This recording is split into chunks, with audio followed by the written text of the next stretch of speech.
हे साईज वाढलेलं आहे, हे सगळं वाढलेलं आहे आणि स्थूलपणा आलेला आहे, अशा लोकांनी ही जलधोती कंटिन्यू 21 दिवस करायची. कंटिन्यू किती? 21 दिवस. स्त्रियांनी मासिक पाळीच्या अवस्थेमध्ये ही जलधोती करायची नाही.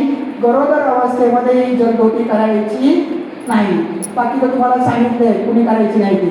तर मासिक पाळीच्या अवस्थेत आणि ऋतुकाळच्या अवस्थेमध्ये ही जलधोती करायची नाही. फक्त काय करायचं? देवाचं, आपल्या कुलदेवतेचं नामस्मरण करायचं आहे. आणि बाकीच्या लोकांनी प्रॅक्टिस म्हणून आता उद्यापासून जर सुरुवात केली तर रेग्युलर 15 दिवस लागतात.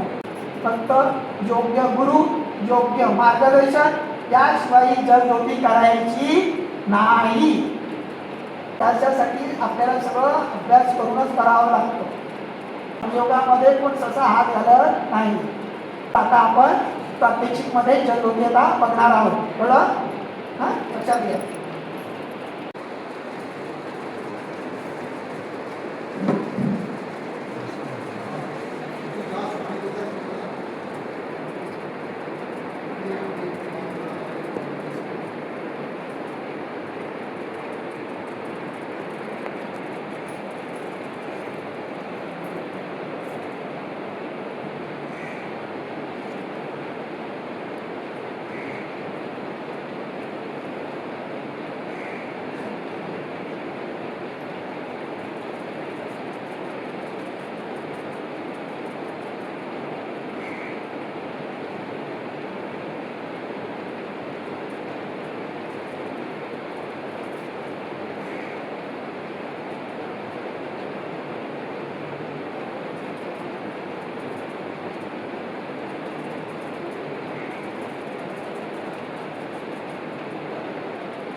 पायामध्ये असं अंतर ठेवायचं की 3 बोटं आतमध्ये टाकायची.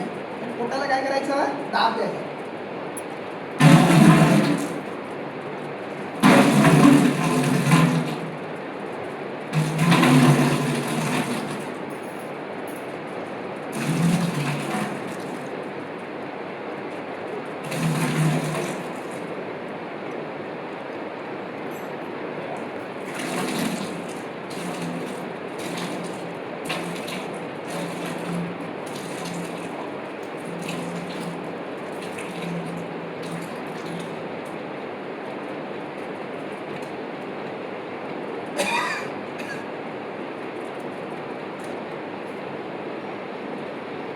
जलतोडीचे प्रकार वेगवेगळे करून दाखवतो.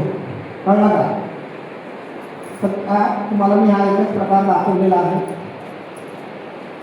पुस्तकात बघा, माझे व्हिडिओ बघा, त्याच्यामध्ये तुम्हाला बरेच प्रकार तिथे मिळतील.